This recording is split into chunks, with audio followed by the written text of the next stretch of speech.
आश्रय सेवा संकल्प महान, हर जीवन में खुशियों की जान।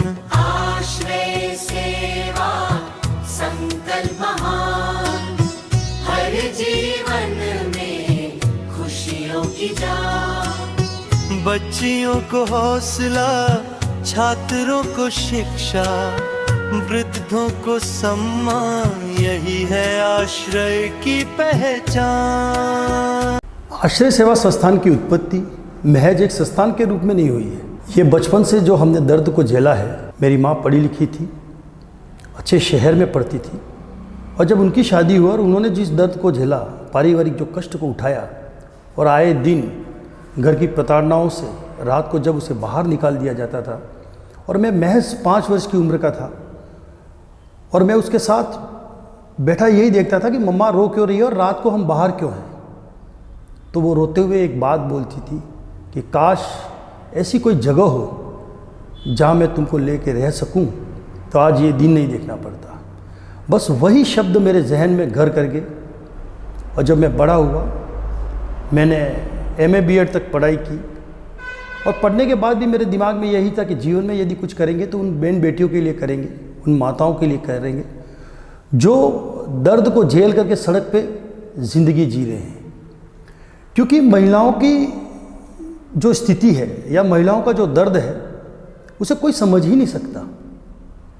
वो कितनी भी एजुकेटेड क्यों नहीं हो, परंतु यदि वो जब प्रताड़नाओं को झेलती है तो उसको समझने वाला कोई नहीं होता, या यदि कोई समझता भी है तो वो 1-8% कोई व्यक्ति हो सकता है। क्योंकि सबसे पहले तो उनकी चरित्र की रक्षा कौन करेगा। दूसरा ये कि यदि वो दुखी है तो उसको सामने वाला कितना समझ पाएगा। हम जब बड़े हुए और हमने ये संकल्प लिया कि हम जीवन में इन बहन बेटियों के लिए कुछ करेंगे, तो आश्रय सेवा संस्थान की स्थापना की। हमारे पास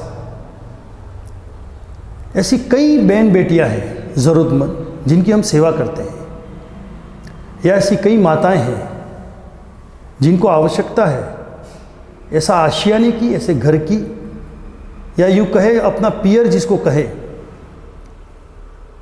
उसको लेकर के हमने आश्रय सेवा संस्थान की स्थापना की। अब आप सोचिएगा कि जब साधारण से परिवार से निकल करके आते हैं तो हमारे पास हमारा कुछ भी नहीं है। बस हमारे पास एक आशा थी कि हम आश्रय सेवा संस्थान को बनाएं और बहन बेटियों के लिए सेवा करें। क्योंकि हमारा बैकग्राउंड कोई बड़ा नहीं था, हमें इसको चलाना था। हमने सड़क पे 5-5 रुपये का जूस बेचा। वो पैसा हमने इकट्ठा करके ऐसी बहन बेटियों की हमने सेवा की जिन्हें हमारी आवश्यकता थी। एक बार की मैं घटना आपको बताऊंगा कि एक ऐसी बेटी जिसको 3 दरिंदों ने गलत करके उसको ट्रेन के आगे फेंक दिया, उसके दोनों पाँव कट गए, वो हॉस्पिटलाइज रही। वो कानून की लड़ाई लड़ना चाहती थी, वो जीवन में कुछ करना चाहती थी। उसकी मुलाकात हमसे हुई, हमने उसको दर्द को समझा, उसकी 1.5 साल तक उसकी सेवा की। और जब उस पीड़िता ने अपने मन की बात को बताई तो हमें महसूस हुआ कि क्यों नहीं हमारी माँ के जो वर्ड थे कि काश ऐसी कोई जगह हो जहाँ मैं तुमको लेकर के रहती, उसकी उत्पत्ति का एक कारण बना। धीरे धीरे आज उदयपुर और बांसवाड़ा के माध्यम से हम ऐसी बहन बेटियों की सेवा करते हैं। और दूसरी बात, हम इन बहन बेटियों को दिखा करके या इन पीड़िता को दिखा करके हम आपसे कोई पैसा लेना नहीं चाहते, क्योंकि हम किसी के दर्द का व्यापार नहीं करना चाहते हैं। हम इस तरह की चीज़ों को इसलिए नहीं दिखाना चाहते क्योंकि हमारे पास भी सैकड़ों बहन बेटियां हैं जिनकी अपनी ही कहानी है, जिनकी अपनी ही जिंदगी है, जिन्होंने जिस तरह की पीड़ा भोगी उसकी दुनिया में कोई नहीं भोग सकता। और यदि किसी एक बहन बेटी के बारे में हम आपको बताएंगे तो आपकी रूह कांपने लग जाएगी। उस तरह के दर्द को वो भोगते हैं, परंतु हम आपको दिखाएंगे नहीं उनके चित्रों को, या उनको इसलिए नहीं बताएंगे कि हम दर्द का कोई सौदा नहीं करना चाहते। हमारे मन में संकल्प था कि इनके रहने के लिए आशियाने की क्या व्यवस्था की जाए। वो तो ऊपर वाले की मर्जी थी। नगर परिषद ने हमको ज़मीन दी और हमने लोगों से 5-5 रुपये मांग करके, किसी से 5 रुपया, किसी से 10 रुपया, किसी से 15 रुपया, इस तरह से पैसे मांग मांग करके हमने फर्स्ट फ्लोर बनाया। अब हमें किस और भी मंजिल को आगे बढ़ाना है और भी बड़ा बनाना है।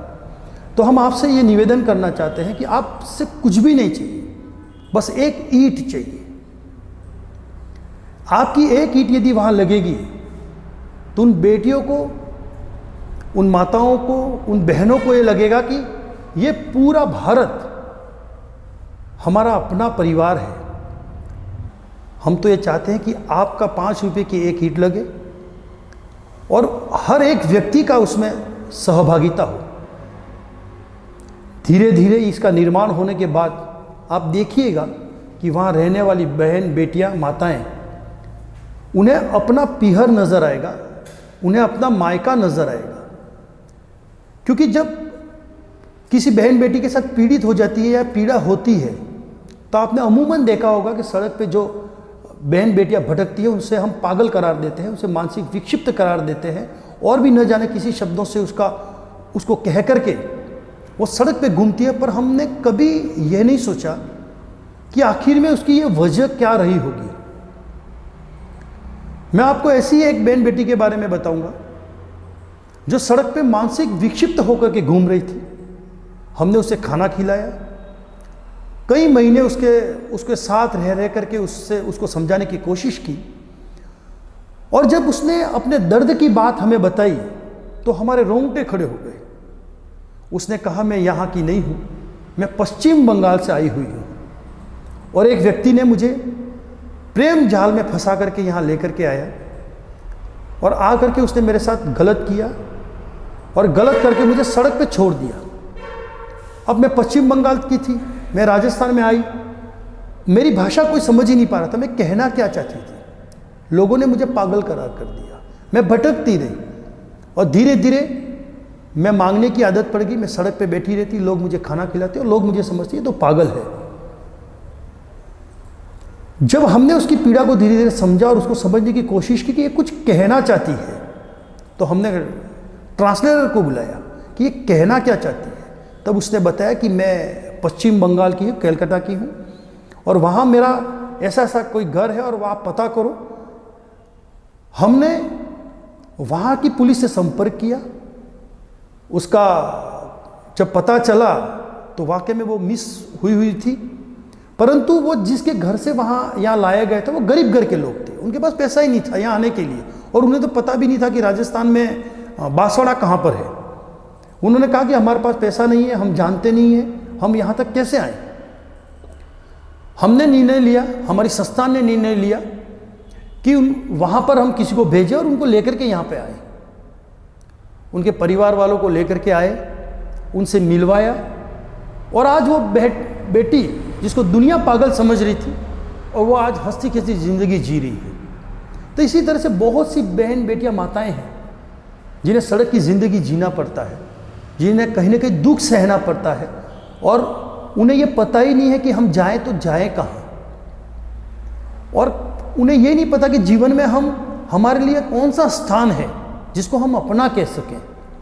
क्या वो सड़क के चौराहे पे बैठे हुई जो एक छोटी सी टापरी है उसको अपना कह सकती है, या किसी गली या किसी मंदिर के बाहर बैठ करके जो भीख मांगती है, उस मंदिर का जो पत्थर है जिसके बाहर बैठ के जो भीख मांग रही है, क्या उसको वो अपना कहे।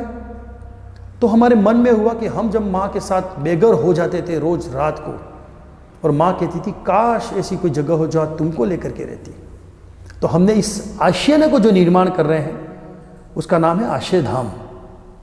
वो उन बहन बेटियों के लिए मायका है, वो जीवन पर्यंत वहाँ रह करके अपने जीवन को बढ़ाएं, अपने जीवन को अच्छा दिशा दें और आने वाले समाज को ये बताएं कि हम भी बेहतर थे, परंतु आपने हमको समझा ही नहीं या समझने की कोशिश ही नहीं। इस संस्था आश्रय सेवा संस्था से जुड़ करके मेरे को बहुत बढ़िया लगा कि ये सेवा संस्था निराश्रित बच्चों को आश्रय दे रही है और उनके रहन सहन के लिए, खाने पीने के लिए, कपड़ों के लिए सारी व्यवस्था कर रही है। नरेंद्र जी पंड्या का बहुत बहुत शुक्रगुजार हूँ कि उन्होंने मेरे को भी इस संस्था से जोड़ा है। धन्यवाद। यदि आप भी इस पुण्य सेवा कार्य से जुड़ना चाहते हैं तो हमारे संपर्क सूत्र ध्यानपूर्वक नोट करें। पहला संपर्क सूत्र 7665434891। दूसरा संपर्क सूत्र 7665434887। तीसरा संपर्क सूत्र 8306009875। चौथा संपर्क सूत्र 7665434890। पांचवा संपर्क सूत्र 8306009873। आइए सेवा का संकल्प लें, आश्रय परिवार से जुड़ें और मानवता की इस पावन ज्योति को आगे बढ़ाएं। आश्रय सेवा संस्थान, सेवा ही धर्म, सेवा ही शक्ति।